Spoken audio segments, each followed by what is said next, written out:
Hello, welcome to the No Way Jose podcast. This is the Morning Dump. I am your host, Jose Galison. No kitty of the day today, but today we have a guest, Matt Wolfson. He's wrote over at the Libertarian Institute, writes the oped.com, I believe. Opporesearch.com is his website if you want to go check out his work. Used to be one of them. Now he's with us. Used to work for the Imperialist. I'm interested to talk to him. But for those who like this show, want to see Monday through Friday, 11 a.m., you like this sort of thing, be sure to hit the subscribe button, hit the bell for notifications, and I will see you guys in the show. Beautiful thing. Right now. Rise and shine. It's a beautiful day. I am all right.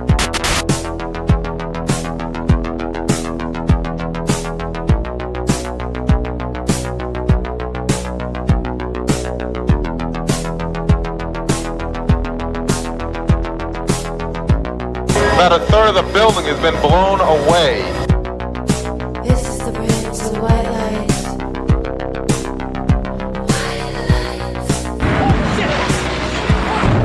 light. Our very freedom came under attack in a series of deliberate and deadly terrorist acts. And at that point, we were taken for another round of questioning, this time related to our allegedly being members of Mossad.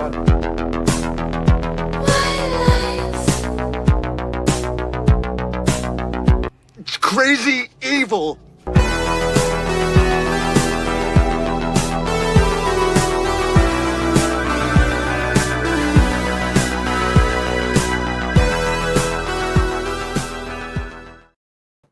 Good morning, good morning. Welcome to the show, Matt. Glad to have you here with us. Just saw you on the Kyle Anzalone show the other day, checking you out, so I'm looking forward to you.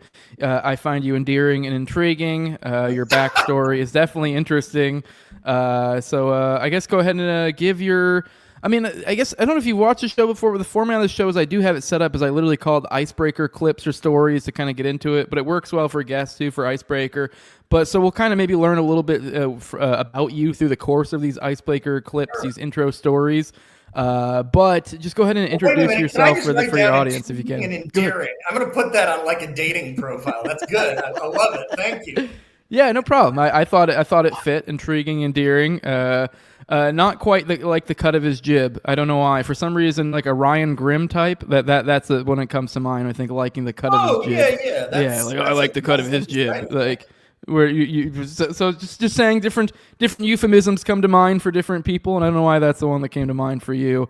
But go ahead and let people know a little bit about you. Like I said, we'll kind of just jump right into it, just some intro clips, to have a little bit of fun. Usually the Icebreaker one's a little bit more kind of like Gen Pop type stories, maybe more fun, funny, and then we get into the serious stuff. I usually load the show at the front with foreign policy. We won't be doing that today, just to let you guys know. Although I do put timestamps on, so you guys can kind of jump in whenever later on the replay. But we will put the foreign policy to the back. We have planned to go through today. We're going to be talking about Cheney dying, which we'll kind of tie that into who's taken on the spirit of Cheney. Maybe have a little bit of fun with that. Talking about Zionist puppet games, which is what Matt writes about extensively. That's a whole bunch of different stories tied into one segment there. And I'll be talking about two-tier justice after Matt leaves us. Talking about the separate legal system that seems to have formed for Israeli crime that occurs in the U.S. Maybe we might get into the Prince Andrew Epstein story a little bit. I have something for you there. Obviously, that both of those fit into two-tier justice. But with that, Matt, let's go ahead and get into some clips, get the ball rolling. Actually, no, I totally stepped over you there. I meant to say, let people know a little bit about you. Can I give them your elevator pitch of who you are, what you're about? Yeah, I mean, it's I don't know. I think you pretty much summed it up. I used to write for a bunch of Zionists. I was sort of like a moderate Zionist. I was a writer in New York, and I fell into this network for 7 or 8 years. And then I realized it was really bad, like really, really bad. And it was this sort of revelation period over, it's been 11 years since I started that. In the last few, I've been writing, against empire, against Zionism. When you see the people up close, it's what's really striking, and this doesn't so much, it ties in a little bit to the kind of rape stuff that you're going to talk about at some point, but like they cover it in such respectability, philanthropy, academic donations, and it symphonies, whatever, and it draws a lot of people in. I was one of them. I thought these people were crusading for civilization, and it turns out they're fouling the nest. So, I think, I'm half Jewish. I think as someone of the Jewish tradition who identifies with it, as someone who's experienced this, as an American, I'm from a mid-sized Midwestern city. I mean, grew up with farmers' kids whose farms were foreclosed by some of these assholes. So it's, I sort of think it's a good thing for me to do to use what I know to expose them. Now, out of curiousness, I always do wonder, because it's such a bizarre, I mean, there's not a whole lot of things. Muslim sometimes has a similar sort of identity. Catholic in some places it takes on similar, where it's just one of these identities that takes on multiple forms. It can be racial, it can be religious. So I'm just kind of curious, what does that mean for you? I'm always just like, what does that identity particularly mean to you? Is that I doubt you're religious. I mean, I don't see a thing here, but I don't. I'm just kind of curious, what does that mean to you? Because I do find there to be something interesting to be said about something the unique identity that Jews seem to have, in the sense that it's like this both. It's multiple things. It's like no one seems to pick one, whereas I guess, like I said, like Muslims, some places have this, where it's like they'll identify like sort of culturally, I guess you could say. Like, I guess the good thing would be where like I'm an atheist, like I could almost identify myself with the Christian community, because I don't really have any sort of dislike, and I grew up in there. So it's weird. You don't really see that a whole lot in other things, because sometimes people say it's religious, because it is. You have Jewish, but then there's also like the race component. So like, what is it to you? I'm just curious. Yeah, I mean, I don't think of Judaism. I'm not much with racial stuff. I think Judaism is, it's a religion and an ethnicity. But probably what I should say about myself is I'm Catholic. I mean, my mother's Catholic. I was baptized, confirmed, reconciled, the whole deal. Went to Catholic high school, and my dad's Jewish. He doesn't go to synagogue or anything, but he's Jewish. My last name's Wolfson. It's a recognizably Jewish name. No relation to the big funders of the colleges in Miami where I live, but Jewish nonetheless. And I think until I was 18, I was something I appreciated. We had family, but it wasn't a huge part of my heritage. I think after that, I went to college and I studied political thought, intellectual history. And if you get into serious intellectual work, I don't want to sound hoity-toity about it. It's just, I got a master's in political thought and intellectual history. It's just my profession. Like, it was, for a while, I thought I was going to be an academic. Then I wanted to write instead. It was too much research that nobody cares about. But, for me, if you really get into intellectual stuff of the last 200 years, there's this incredible tradition of secular Jews. Almost all of them of the last 100 years have been anti-Zionist or not. Some of my favorite writers. Well, that's it, exactly. And almost all of them have been anti-Zionist and non-Zionist. And, that didn't really occur to me. I just thought, oh yeah, they're probably wrong about this one issue. Because I'm like, Zionism's good, right? I'm a good Jew. I'm a good Jewish, half, whatever, But probably from 18 on, I'd say either the Jewish writers or a lot of Jewish editors who edited, Gentile writers who I love, from the 1960s on, who I really went to school on in terms of my own writing. They were Jewish, and they were often of the Jewish left, very anti-authoritarian. Some libertarians, Murray Rothbard, and I just really like that intellectual tradition has shaped me, and I just assumed the Zionism thing was not that huge of a deal when I started hanging out with Zionist Jews. I was like, well, this is a major divide, but like they all believe in intellect. They all believe in, whatever. And I found out that really wasn't the case. And what I found out is that the Zionists are very invested in using knowledge, and I'll say it in quotes, perverting knowledge to keep power.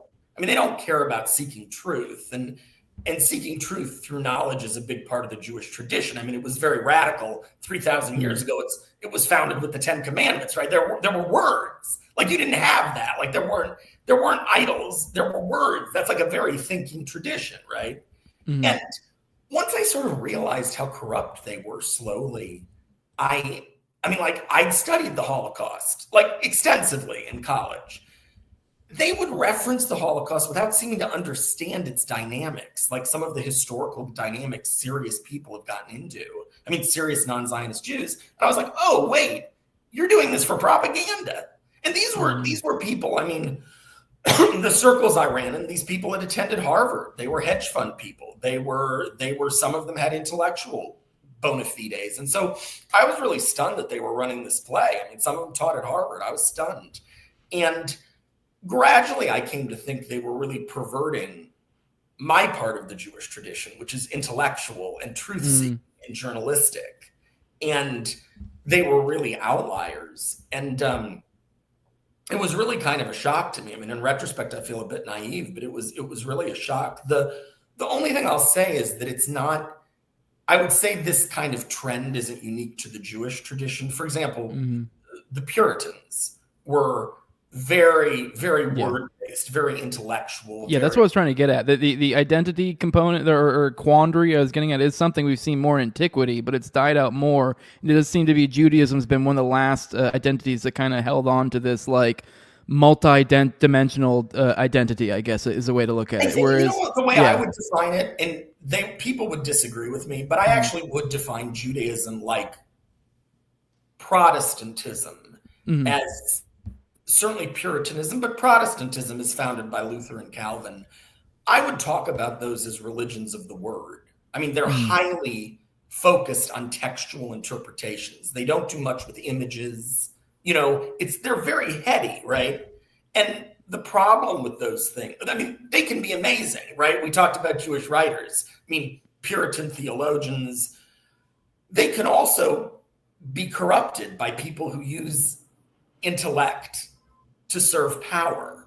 And that's what I think Zionism has done with Judaism. It's corrupted that heritage, which I think is really precious, to serve power. So, you know, you're going to get different answers from different people. I would define Judaism as very based on thought and the word and intellect. And that doesn't mean Jews are smarter than other people at all. That's not what I'm saying. It's just, it's a tradition that really focuses on thinking.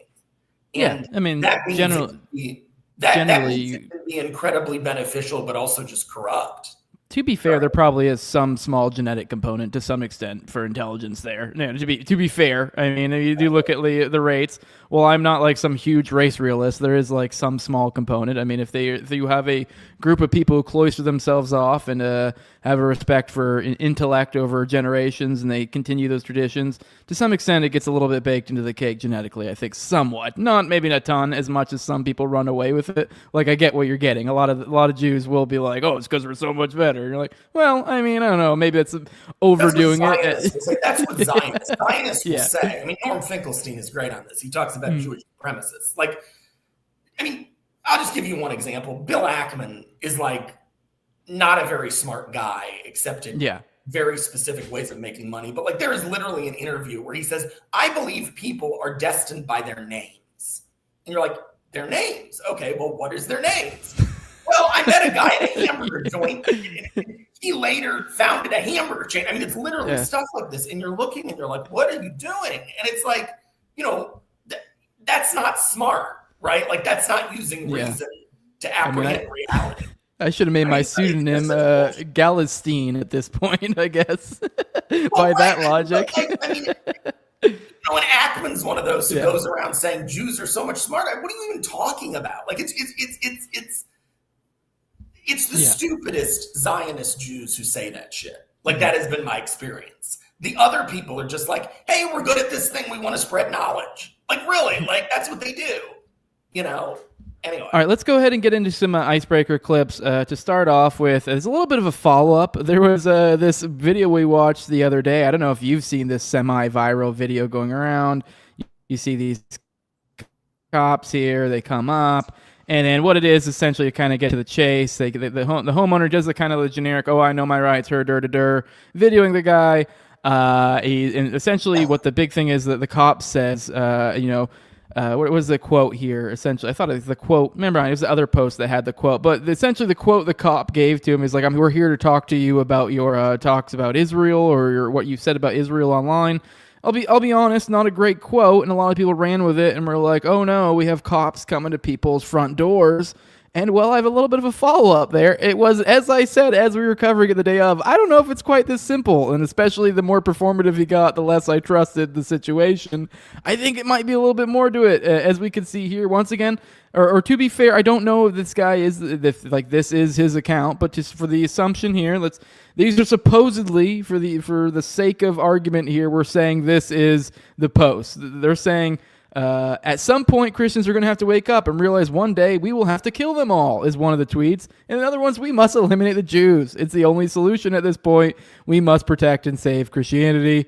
I guess really, my only point here is like, maybe just don't buy everything you see online and think maybe there's another side of the story, even when it really, really, really doesn't look good on its face. I will admit, a cop coming to you and going, "Hey, I want to talk to you about the things you said online about Jews or Israel," or whatever the quote was. Probably not the greatest look, but when, upon further examination, this guy is online talking about killing them and eliminating them. I mean, I'm not saying lock him up and throw away the key, but like, I think maybe we could agree that's probably a crime. What do you think? Well, I don't know. So here's the thing, right? Like, obviously, I disagree with that because it essentializes Jews. I'm half Jewish, whatever. But like, I don't know if that qualifies as incitement. Yeah.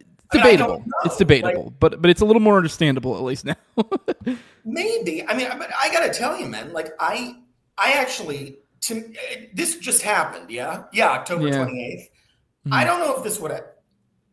I'm really skeptical of the pressure. I don't like the cop being there. I'll be honest. The more I'm looking at it, the more I'm like, yeah, I guess he's not actually calling it, but it is like it's. Well, look. I mean, it's obviously offensive speech, but the First Amendment protects offensive speech up to the point where it harms somebody. And what I'm seeing, and I was talking about this to Kyle on the Kyle Anselon show the other day, like, you have a bunch of big funders who helped put Trump in office, Jewish Zionists, and they're saying, well, we're going to have to stamp on speech and surveil speech and police speech to, protect Jews when what they actually mean is protecting Israel. And I don't know, like, this is such a specific event, I'd have to research it. Yeah, once again, I don't even know if this is technically the thing associated with it. We're just assuming this Twitter account is correct here, and just a little further, follow up here.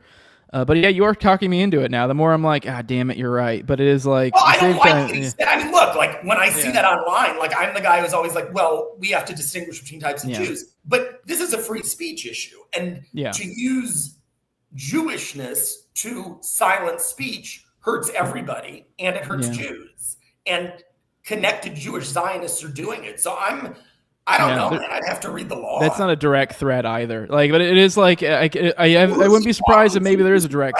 Like, I don't think that's incitement. Maybe it is, but it's a legal question. Like, but definitely still sketchy, but it's definitely a little bit more. At the very least, I'm not sure if I'd feel comfortable making him our Christian white George Floyd or whatever the hell the angle might be here. Well, sure. Maybe that would be no. I mean. Maybe not the best role model, but the best one to offer up here. But damn it, I guess sometimes you do got to stand up for the shitty examples, I guess. So you bring up a good point. But kind of in a similar note, let's go look at Randy Fine, what he has to say. Apparently he's trying to pass some hate speech laws, particularly in regards to Judaism. Well, there we go, right there. Yep. And again, I would remind you that there's no First Amendment right to conduct. There's a First Amendment right to speech. And the things that we're targeting in the bill are not speech. Again, if someone wants to stand across the street from my house and wave a sign on the sidewalk, they have every right to do that. And this bill won't have anything to do with that. But when it veers into conduct, and so the way we're going to approach this is through a hate crime kicker. So if you graffiti a building, it is a crime now. But if your motivation is hate, it will be a third-degree felony. You will spend 5 years in prison. If you want to litter, it's a crime right now. But if you litter and your motivation is a hate crime, it will be a third-degree felony. You will spend 5 years in jail. It is a crime right now to hang banners from an interstate. For obvious reasons, we don't want to distract drivers. But if you do that and you have a hate crime, a hate motivation, it will be a third-degree felony. Methylene red. All right, so they're adding a methylene red. Sorry, that was a funny cutaway there. But yeah, they're talking about, what was it? What did he say? How many years did he say? I forgot what the specific was there, but they're adding a kicker onto crimes, just adding a hate speech component. I don't know how you can litter hate speech, but I guess this is a thing. Any thoughts on this, Matt? Well, yeah, I mean, I've written about this. I wrote about this in August for the Libertarian Institute about how how elite universities that were well funded by Jewish Zionist donors were using different tactics to silence speech on campus and elsewhere. And one of them, and I'm not the only one who wrote about it, Jewish Currents, which is left progressive Judaism, anti-Zionist or non-Zionist, is written about it as well. They're using hate crime laws to scare individuals by saying that if you criticize Israel, you're criticizing Jews. And they're using that to what would normally be like random interactions, or a protest and somebody shoves somebody a little bit. That's now a hate crime, right? And they're putting people through hell. I mean, there is a piece in Jewish Currents that you can look it up. I think it's Mary Cohen, Cohen, on these hate crimes, and it's very thorough and pretty awful. One that I wrote about that's actually happening at the hands of MAGA in Randy Fine's own home state of Florida. I wrote about this last month. A woman who was a former or current employee of one of the Florida State universities saw a guy with an IDF shirt on. This is Israeli Defense Forces. This is a nation state. Mm-hmm. She goes over and I actually thought about this example as being one that could be applied to it, because you're like, I don't remember if she pushed him. You're probably about to tell her what, but you're like, maybe that could be debatably assault. And from there, you add the fuck you or whatever she said, and you're like, oh, now it's a hate crime. But sorry, go on. Well, no, you're on it, man. Because what happened was she goes up to him, and surveillance captured this. She started yelling, and she said, "Get the fuck," something like "Get the fuck off our campus." This is making people uncomfortable. Yeah. She then slightly pushed him, but it wasn't a push. It was like she went like this. He immediately posts afterwards, "I've just been hate crimed."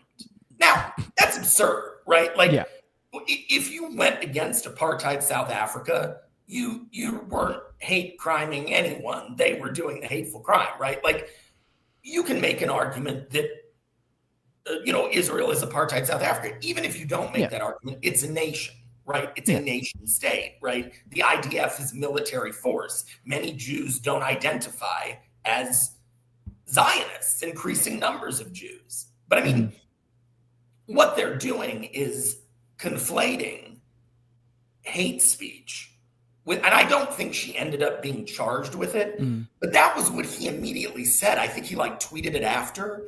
Yeah. To me, I that Randy shows Fine got in that, yeah. I think Israel defenders see this as a way to really penalize people for speaking out and scare them. And the nutty thing is, and again, this piece in Jewish Currents, some of the people on the receiving end are Jewish. I mean, it's just nuts, man, right? Like, Well, look at any time Dave Smith posts anything. It's all just these accusations of like, oh, you're some say what you. I saw someone the other day. I remember what it was. Maybe it was God, I don't remember who it was, but they're like, say what you really mean. And it was like it was like quote tweeting Dave Smith. And you're like, dude, he's a fucking, what is this? Like, what do you mean say what? For one, he's an offensive comedian. So like, if he wanted to say an offensive thing, he'd probably just fucking say it. But like, dude, it's like, he's literally a fucking Jew. So like, I don't know, bizarre. But it's funny, as you're talking about this, it is crazy. We see this and you're like, obviously I hate crimes, but it's like, it's the idea of like, whenever you think of something, you're like, oh, well, this would work for this example or that example. And that's how they try to sell you. And then you're talking about that one girl, we're like, well, this could also be used in this ludicrous example like that. And in other... Let me just say, Pam Bondi commented on it. She commented on the case. So, I mean, you could easily have a circumstance where that video you showed with the cop. I mean, Pam Bondi could comment on that. Leo Terrell, who's at the Justice Department, could comment on that. They're making a practice of doing this. I mean, Leo Terrell, that's what I'm getting at. They're making these ubiquitous, like, and they'll sell it to you as like, for this example, and you're like, in your head, you'll be like, well, I guess technically this could mean it could do for this other example, but that'd be ludicrous for example, like the whole like denaturalization or revoking visas that was going on with all the college stuff for a period of time. Just recently, I don't know if you've been following, there was, I think he's like a comedian or something. I don't really pay attention to, but he's like from Britain. He just recently, he got dinged up with that. They revoked his visa while he was stateside, and it was just for anti-Israel stuff. And it was the same, but it's the same precedent they're applying to the students, which I obviously already think that's kind of ridiculous, but people then find this kind of bent over backward logic. They're like, well, they're here in our country and they should just be studying and and then now you somehow get to this like most bizarre example of someone who's literally jet sets and talks for a living that now can't come into the United States because he dares to speak bad words about Israel. Like, what an absurd situation we've landed in. It's fucking insane from my point of view. Yeah. You know, and I mean, Leo Terrell, I'll just give this one other example. I wrote about it. This is a deputy attorney general or assistant attorney general of the United States. He goes online. I mean, he posts about, like I counted, in like a 3-day period out of 14 tweets, 10 were about anti-Semitism, which was really anti-Israel, if you look at the examples. He goes online and comments on, you know, the beauty chain Sephora, the store. It's the beauty department store, Sephora. They carry products by Huda Katan, who's I think she's from Iraq and she's very outspokenly anti-Israel.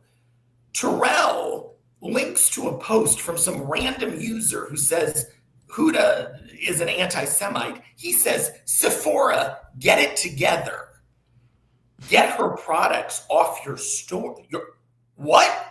We have a government official of the federal government pressuring a private company over anti-Israel comments? That's crazy, you know?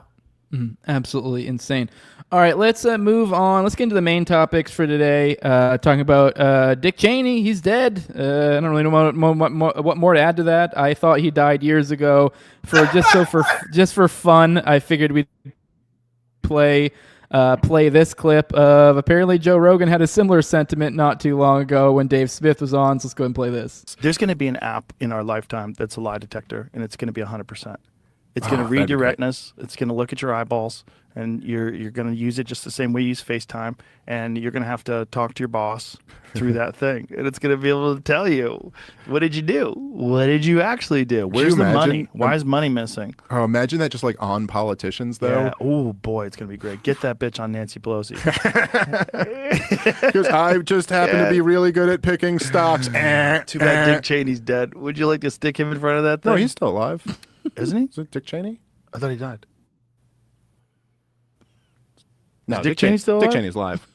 Is he? Yeah, no, somebody. I think somebody else. I'm trying to think of who's the guy who died. One of the big ones died. Yeah. No, someone real evil did die, but that guy's. Yeah, he's still alive with another dude's heart. Still alive with another dude's heart. Isn't it crazy? All these people died from COVID, and that fucking guy's just still kicking. Yeah, well, this thing. Not no more. All right, he's dead. I don't really know what more to add to that other than, yeah, he is dead. But hey, I don't remember who. There was another one. I swear it's like Dick Cheney and another one, some other evil. It is weird how like someone can go from being one of the big evils of the world to where like I think most people probably. I think there's a lot of people like me who probably just thought Dick Cheney was dead for some reason.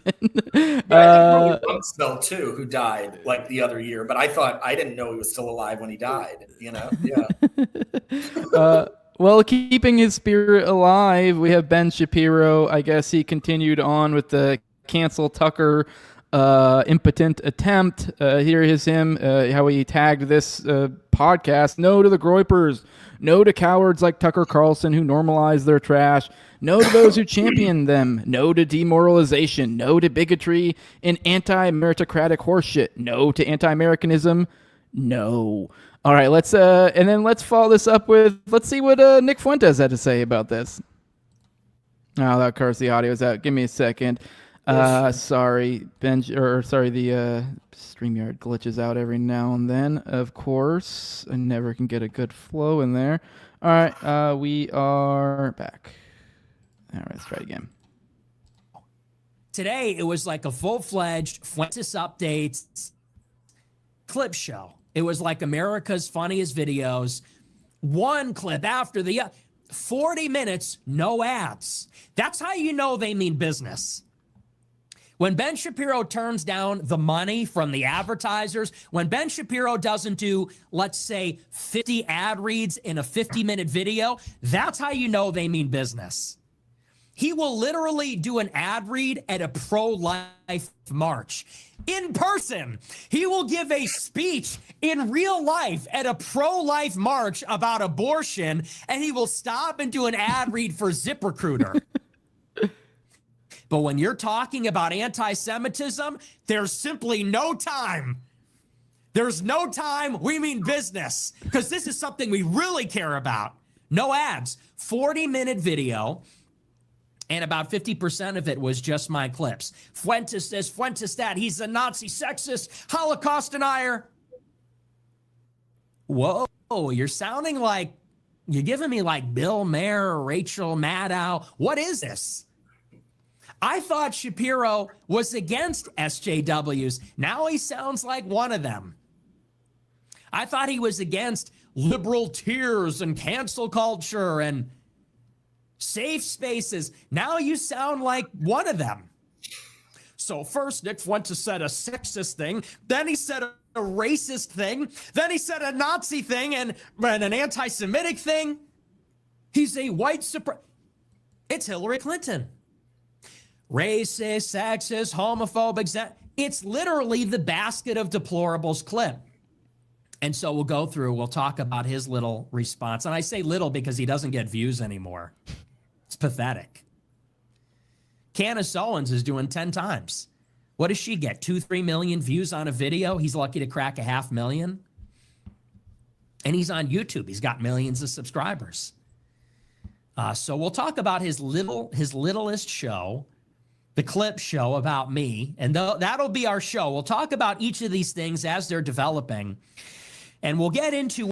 All right, that's enough. I guess you can take this wherever you want, Matt. I think there's a lot that ties in a lot of things you're talking about with this. I mean, I particularly find it fascinating that we're in this current paradigm to where, like, as he kind of wrapped up there at the end, that, like, it's like, whatever, who gives a shit? Ben Shapiro's whining. Like, it's like, what an interesting time we are at now where it's like, Fuentes is more relevant than Ben Shapiro, and same with Candace, and like he's just dying out. Many of the old old dinosaurs are going away. Funny enough, the ones you actually think were poised to dominate the current media landscape with the dying of the establishment media, these like kind of the new establishment media like kind of is quickly dying off. And rising in its place, we have the Fuenteses. Like, are you overly concerned? I also think there's maybe a string of a conversation about maybe the perception versus reality. You talked about how you kind of go around these Zionist circles, and I think it's interesting we see a lot of these influencer types seem to come from a lot of these circles, and I've noticed a lot of them are kind of like waspy types, but they portray themselves as everyman, and I don't know if you know my story, but like I joined the military at 19. I did like a decade, so I got out. Like I worked as a mechanic, so I'm not like some like crazy blue collar guy or anything, but like I'm a little bit more actually. And you see how I talk, I'm more crass, and like this stuff I like a normal person. I'm like, get the fuck out of here when I see like Ben Shapiro crying because oh no, somebody hurt Jew feelings or something like. Not that I have any particular hatred for Jews. If anything, Jews are a non-factor in my life. I know some people that are, like a very, very small minority in small town, but like very much not a thing. It's a non-entity in my life. I don't really have hatred. I mean, and the funny thing is, I think, I don't know if it was in your other interview, but it's like the Zionist thing is the only ones who put a bad flavor in my mouth, really. So, but yeah, go ahead. Wherever you want to take that. No, man, I think you're dead right on all of it. This is weird. Should I look at you when I talk, or because Fuentes is in there? I can take it down. No, thanks. Sorry. Look, man. I think you're dead right. I think. Wow. How do I tackle it? I think.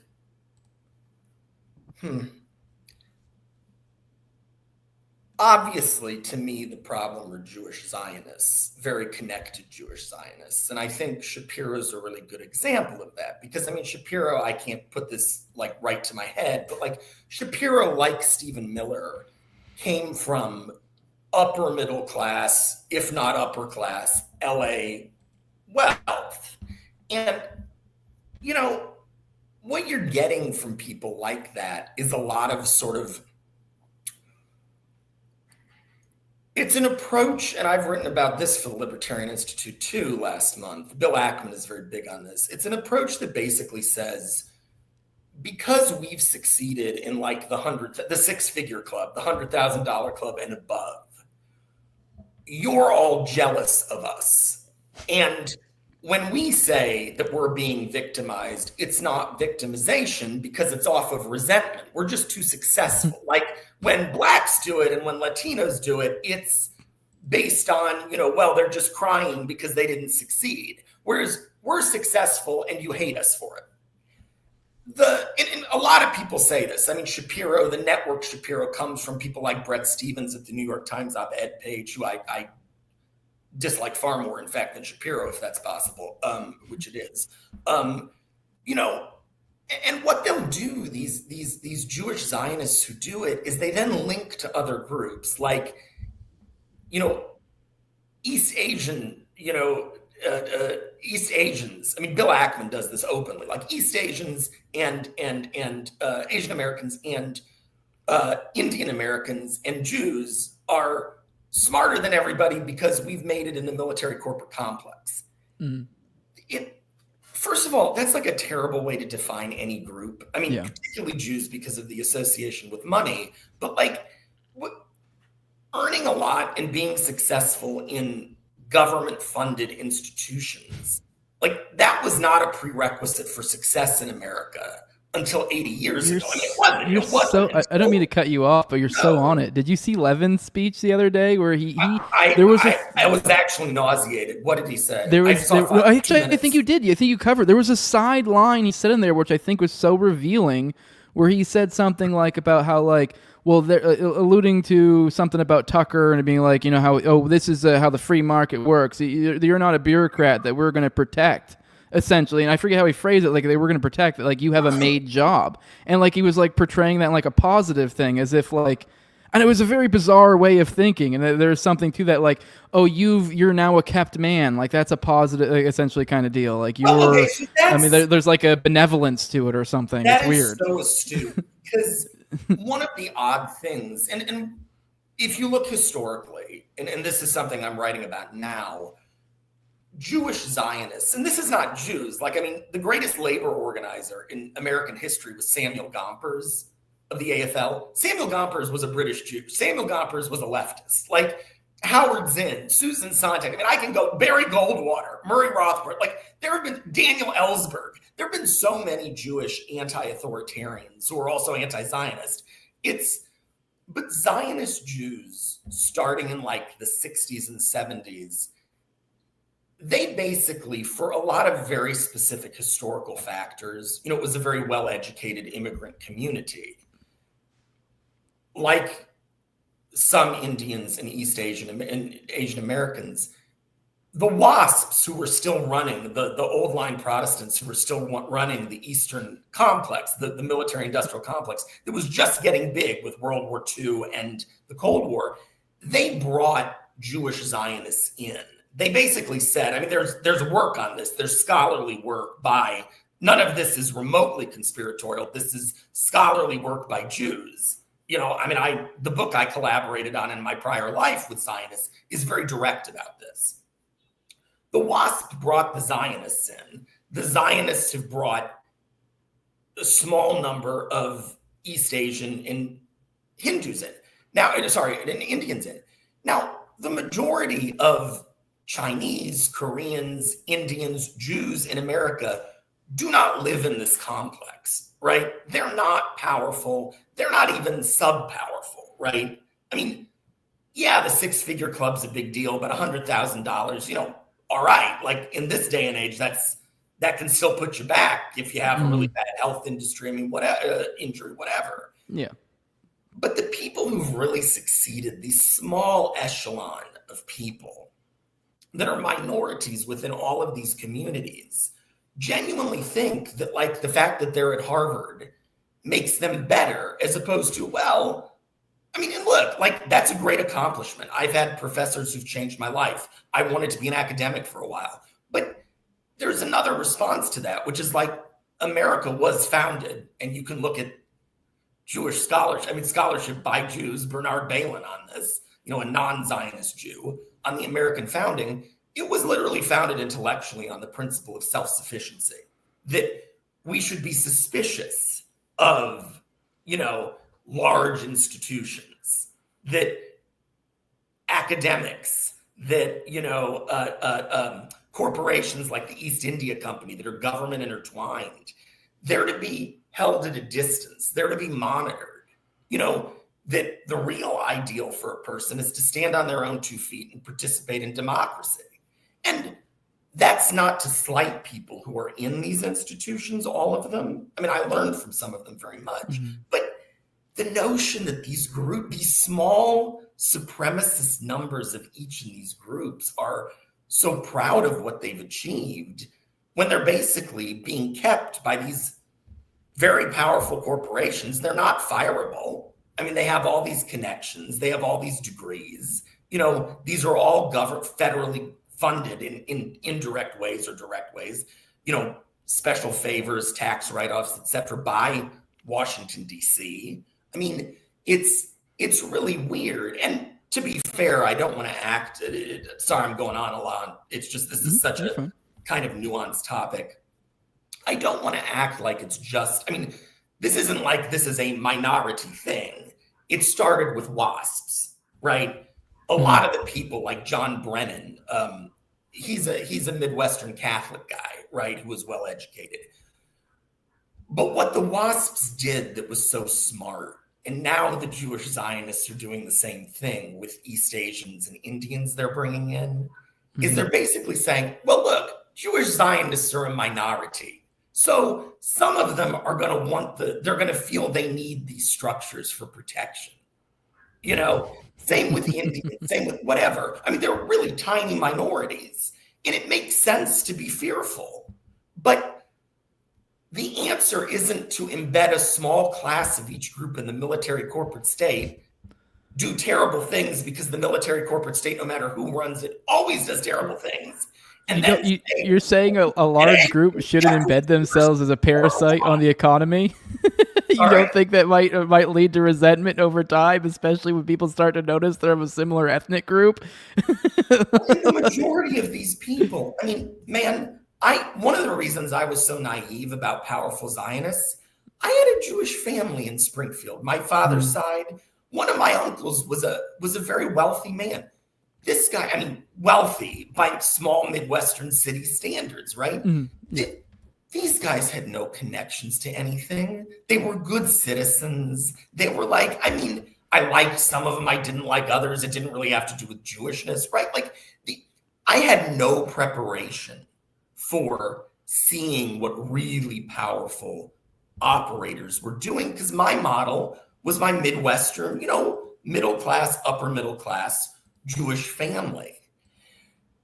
And it really makes me angry now, because these are the people, these are the Jews who are getting hurt. These are the Jews who are genuinely frightened right now. They don't have penthouses. They can't, they can't hide. And the final thing I'd say about this is far too much of this conversation revolves around the Jewish community. I mean, the notion that Palestinians have no voice in mainstream media, that every conversation, even between quasi-Zionists and anti-Zionists like Jon Stewart and Peter Beinart, devolves into, well, how do Jews feel? How will our community feel? I have no time for that. Yeah, I think it's awful. So but one of the reasons it happens, and I think this puts people like Dave Smith, who's far more prominent than me, but me also in this position, is Zionists have spent, and I have written about this for the Libertarian Institute too, there's a piece in the works that'll be published this month, powerful connected Jewish Zionists of the kind who backed Dick Cheney and George W. Bush and Barack Obama and Trump and Biden, they have spent 35 years conflating Judaism with Zionism. And one benefit of that is they get to prosecute people with hate crimes now in the name of anti-Semitism. The other benefit is you talk to people like me, and your first question to me, I mean, I'm baptized Catholic, but I'm half Jewish. I identify with the Jewish heritage. Your first question to me is, tell me about Judaism. I mean, no rational Jew, no rational person wants to have that be the first question. But that's not on you. That's because these people have spent 30 years propagandizing this insane conflation between Judaism and Zionism. And it just, so it puts Jews in a bad position. And worse than that, actually, I mean, far worse than that. Let me be really clear.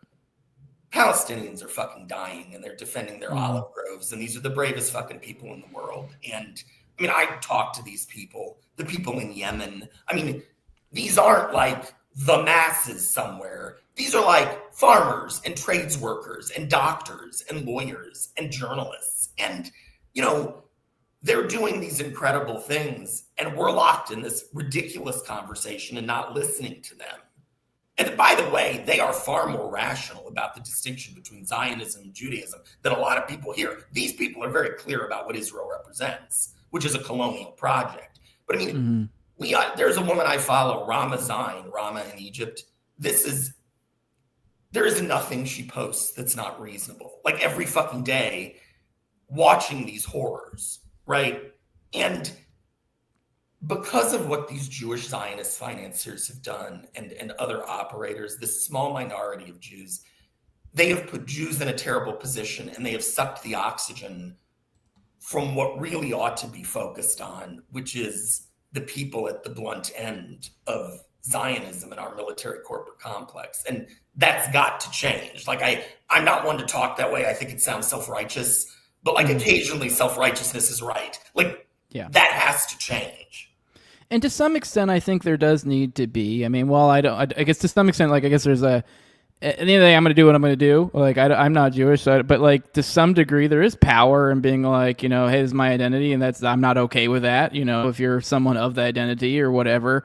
Also, to be clear, I was asking about your identity because there's like I did think it's interesting with Judaism. There's like multiple. Some people look at it different ways. So yeah. No, I know, but I knew you were I knew you weren't a Zionist because that was part of your story. So it wasn't. I was just more getting. I was just curious to where that identity resided in your head. Thought I was a Zionist. Yeah. It's that they've put Judaism at the forefront of any political conversation. So your first question to me is, what is the deal with Judaism? Because there are these really bad people, but I like some Jews. What's happening? And you're asking me that because these Zionists have put it at the front and center. And that to me is just what's so mind-boggling about it, you know? Mm-hmm. All right, let's get into our next story. We'll kind of ham-fistedly bring this up. Apparently, Thomas Massey, although it does tie into some of your research, but Thomas Massey just got remarried. I guess I figured this was a bit of a conspiratorial show at times. I figured to address it. It's been a year and a half, guys. I know it's been an online conversation. Sorry, if my wife dies tragically, don't be surprised if I get married roughly within a year or so. You fucking bastard. I've talked to my wife about this. She could get over it. I mean, it's been a year and a half. I don't know. He's an older guy. I mean, it is what it is. I mean, men get remarried. Seems nice. Everything I've heard sounds wholesome. Who knows? Maybe there's a crazy conspiracy going on. But really, I think the real conspiracy is everyone conspiring against Massey, not the absolute hottie that he pulled. So good for Thomas. Good for him. Congrats on your marriage. Sorry about your wife. And I hope there's nothing sinister behind all that, and I doubt it. But I know everyone's speculating about that, but I figured we'd use that as a segue into kind of talking about the money networks that obviously tie into the same Zionist networks we've been talking about that have been weaponized in this whole Epstein endeavor against people like Massey. And I'd assume they're probably already got their fangs out, the same exact ones for Rand Paul. particularly in regards to some of the Venezuela stuff. And with this Epstein discharge, once it goes through the Congress, it'll be going through the Senate, and Rand will be target number one at that point. Just kind of obviously, he's our dude. We got to keep out who's coming after him, and this ties into kind of everything, really. Just kind of take it wherever you want from there. Well, one thing I'll say, and I'll do a transition because I wanted to say one other thing. One thing I'll knock about many spokespeople for the Jewish community who are non or anti-Zionist, and this isn't everybody, and I'm not in an empowered position to make this claim. It's just from my observation, they don't denounce these networks enough. I think they worry that, if you denounce powerful Jewish Zionists, then everybody's going to do this conflation. Jews, money, they're going to whatever. And to me, it's just about cutting the head off this parasitic growth on the Jewish community, right? It's hurting everybody. And the Massey example is a great example of this because as I understand it, he has Jewish donors. I mean, I've looked at some things, I've been in conversation. But the people going after him, the people who have funded his opponent, whose name is Ed Galrein, they are powerful Jewish Zionists. I wrote about this in August for the Libertarian Institute. Paul Singer, big backer of Bush, Cheney, then Trump. John Paulson, big backer of Trump from the beginning. Miriam Adelson, we all know who she is, right? They are pouring via Trump's campaign manager, Chris Lasivita, who, you were talking earlier about like false common men. Yeah. This guy acts like he's a fucking hunter. The story that blows my mind is Lasivita, after the election, went to Texas, bagged some sort of big game thing, and then had it FedExed back so a chef could prepare it properly for him. I mean, this was in the Washington Post. It wasn't made up. It was nuts. So these are all, to use a problematic term, these are all carpetbaggers, right? They're coming in and they're picking a guy. Ed Galrein has been in the community for 100 years, that family. But he's in the military. He was in the military. They're picking a guy to run against, a person who's been a stalwart of this community, Thomas Massey. Ed Galrein, who's his primary opponent funded by, these networks, he was born in the community. His family has a farm there, but he's been in the military for 30 years, right? Massey, and God bless, thank him for his service, but Massey has been serving his constituents here for years and years from the bottom up, from the city council up, right? And they're choosing to pick on him, obviously and solely because of Israel. And,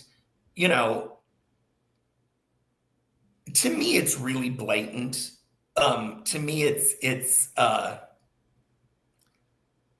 going into a community. They've done the same thing in New York with Richie Torres. The black Democratic congressman who is known as the party's biggest supporter of Israel. Yeah, he was wasn't he some sort of one of those firsts? One of those identity firsts. He's a gay black man. He was some sort of first something. Yeah, he's a gay black man. He's a gay black man who grew up in the projects in the Bronx. There you go. It's one of those identity politics unicorns, is what he was. Yeah. What he really was. This is actually true. I crossed paths with him in New York, and afterwards, I got quite interested in his story. He's been backed by powerful Jewish Zionists since an internship he did with Michael Bloomberg's deputy mayor, who's a powerful Jewish Zionist. From the jump. Right? What they do is they these powerful people, and the WASPs were no different. They go into communities and they're like, look, here's Ed Galrein, who's this former Navy SEAL, and he has a family farm that's been there for 100 years, right? He's a real guy. We're going to fund him. Here's Richie Torres, has this story from the Bronx. He's a real member of the community. We're going to fund him. And it's so manipulative and false and astroturf. And, not that this matters, but plays into the worst stereotypes about Jews. So why the fuck would you do that? Creepy when you extrapolate, too, because you think about Richie Torres And I mean, he's so young. I mean, I don't know how he can't be too old. I mean, he looks young. He's like I mean, 37. He's 2 years older than me or something. Okay, I don't know. Maybe I thought he was younger than he was, but it's like you said, since he was like an intern, so his early 20s, and we all know how they fly them out to Israel and stuff. And I've heard a lot of the rumors about how they'll kind of have people all flirting up with you. They encourage fun times, parties, all this, and so it's like. I mean, obviously, we started off with kind of teasing the speculative stuff about Massey, but I think there's definitely speculation that can abound when you're talking about young men, young women too, but I mean, particularly men, in these sort of, starting from the jump and then coming up, and then you see them to an almost bizarre degree. I don't know if you saw the Adam Freenland interview with Richie Torres. It's just a bizarre, carrying the bag for Israel. It's like, how do you ask? What do they have on you? Friedland.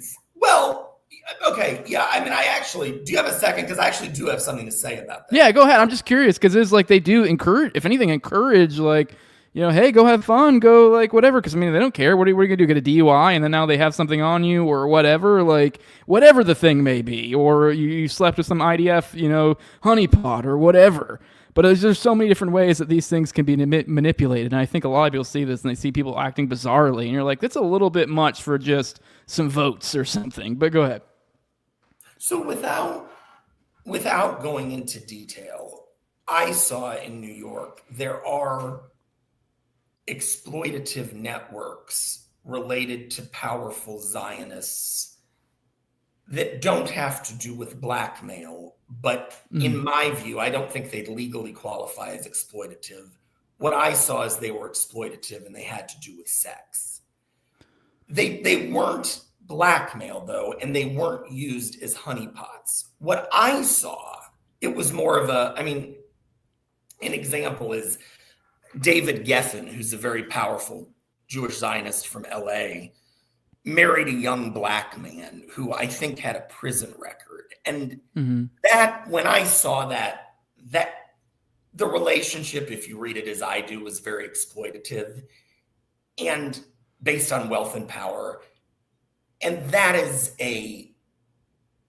did not surprise me based on some of my experience. And if we're talking Zionist networks, I'm sure there's a secrecy component too. And I mean, you think about antiquity and like what, especially homosexuality in the past, what that would do to someone. I don't think it's that. I think no, you don't think it's like because I would think like, if not saying it's like it being done, because you're saying it's not necessarily like purposeful, but they have these unseen networks of so and so. They have some early 20s guy, some guy in his mid 40s or whatever, and they're probably not telling people, but in these same networks, I could see. I thought that maybe that was what you were implying, something along those lines. What I link it to is I actually don't link it to antiquity or Jews at all. If you look at the British colonial elite, like the WASP elite, the British colonial elite, like Cecil Rhodes, who created South Africa, or if you look at the WASP Protestant elite in America, there were a lot of closeted gay people who were really interested in showing their masculinity, and then they paid men for sex on the side. Imperialism has a lot to do, in my view, psychologically with look at Lindsey Graham, right? There's all these rumors and look what he tries to prove. I don't think this is a Jewish thing at all. I think it's a powerful, insecure, imperial type. The kind of people who will say, well, I know these people and I'm in a network and I've never felt like a man, but now I can feel that way. Oh, I guess to be fair, I wasn't necessarily saying explicitly this was a Zionist. I was just saying like the kind of establishment networks generally, because it sounded like that's what you're implying. I wasn't necessarily saying exclusive to Zionism. Here's the distinction I'm trying to draw from what I saw. The story about Geffen did not surprise me. What I saw up close was a different form of bringing people like Richie Torres in that was much more subtle. And it basically was, you young, because they tried it on me too. I mean, I was very well educated, but I come from a small Midwestern city.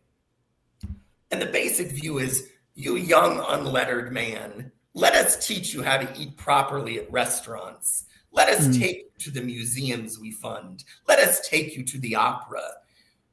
if you are not one of us, if you like the wrong sort of people, we will deem you uncivilized. I think there's a great deal of soft, perfectly legal, psychological indoctrination where you start to think, I'm indecent if I don't buy what these people are doing. And that's what I would describe Torres as more. I don't think, I do think there are blackmail networks, but I think a lot of this works above the scenes in very soft ways. You know, we have clothed ourselves in the mantle of respectability by funding all of these institutions.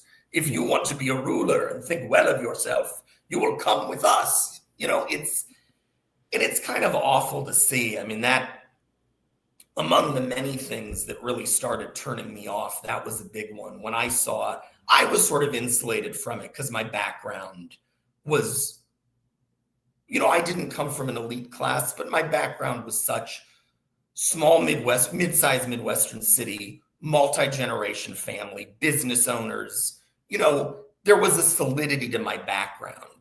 If you get, so like, I knew what respectability was. And I was like, okay, like I know how to eat at a restaurant. Fuck you. You know, I'm not impressed that you, I mean, great, you donated to the museum, but that doesn't mean anything about me. If you take somebody like Torres or somebody from Appalachia like J.D. Vance, who is connected to many Zionist networks, there's a powerful psychological, I mean, these people come from very little. They've worked very hard. There's no, I think, social or psychological defense. And I think Zionists, like, I mean, the British, I mean, there's movies about this, you know, the British colonizing the natives, you know, in India and Africa, in America, trying to. I think that's a big part. It's perfectly legal, and it's, I found astonishingly ugly to watch. So. All right, we could easily segue this over into some of your work on Mamdani and some of his, but I know you said you want to be at around an hour. I'd be happy to bring you back on, but we can go as long as you want. The show's typically about 2 hours, but so, I mean, or we can go into one more, or we could Let me ask you something. Would you care if I got water? I'm losing my voice, but I can stay on. I mean, if you can sure. Yeah, go ahead. Go grab a water. I'll pop in the chat, say hi. It's been a while. Usually, periodically check in the chat, say good mornings and hello and all that. So if you want to go grab a water, I'll interact with the chat for a few minutes. So then we'll bring you back in. Yeah. All right, guys. I think I'll start from the top here, guys. Maybe say some good mornings, check in, and then maybe we'll start back from the bottom. So just incentivize people getting in here first. Like a lot of you guys try to do. Which we typically don't do on guest episodes, but by the way, we do have Ken Silva joining us tomorrow. So I know some of you guys don't care as much for the guest episodes. You like just the solo ones, but hey, just letting you know. And then we should Thursday should be back to being solo again. But good morning, Knife Safety Plus says goodbye, Cheney. Rest in poo. Hope your daughter joins you too. He says, good morning, Qbert. Good morning, Michael S. Fresh out the deer woods and here early. Somebody's out hunting. Nice. Good morning, King David. Hit the like button. Yes, please. Everyone hit those like buttons. Help your brother out. Good morning, Comment Mama. Good morning, CS. Good morning. Good morning. Good morning, Tardo. Good morning, Mustache. Ooh, you must be spurging in the chat right now. Michael S. Good morning. Good morning. Good morning, Jake Moore. Good morning, JC. Jake Moore says, hit the like button. Says, what do you think about the usual suspects like Misfit Patriot, who's an alleged abusive homo, clashing out over a gang? Well, I guess I just addressed it. I don't know anything. It's whatever. It's stupid. I mean, don't get me wrong. I'm completely open to being there's something there. I do think it's a little bit weird that we still don't know how the hell has died, but like, I mean, I guess whatever. I don't know. I mean, I'm sure there's plenty of good reasons for that to be the case. I don't know. Whatever. Good morning, Real Gordon Bombay. Good morning, good morning, good morning, good morning, Alien Big Cat. Good morning. Scroll. Let me see. That's funny. I know what this is referenced to, too. The mustache thing, I've studied it, too. Never happened. I know what you were talking about. That's funny. Good morning, Bobo. Good to see you here. Good morning, good morning, good morning. Good morning, Fat Cats. Let me see if we got any more good mornings in here before I scroll down the bottom, see what else you guys got. Good morning, John Black. I think it's a Fursy. What are my words all fucked up? I think it's the first I've seen you today. Wow, is that so fucking hard? Good morning, Tom33. Good morning, Michael S. Good morning. All right, I think I might scroll to the bottom now. See what you guys can say. Let us know what you guys think of this episode so far. I thought it's been pretty interesting. Digging deep into digging an inside look at these networks. Find it particularly interesting. All right, we're going to the bottom. Good morning, Tony Chan. And from now on, I'll be kind of maybe sort of keeping an eye on the chat towards the bottom if anyone wants to say something to me. Maybe give me like a tag at Jose or something to help out if you really want me to see it. Good morning, Tony Chin. Good morning.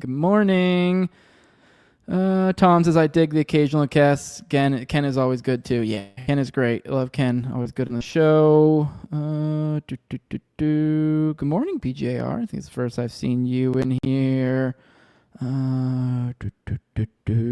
What else we got in here? All right, I see all the normal people. Oh, good morning, Gautis. Good to see you here. It's super late. I didn't have service on my route earlier, but I made it. Well, you're here now. Good to have you here, brother. Good. All right, let me see. All right, let me scroll down. Cha-cha.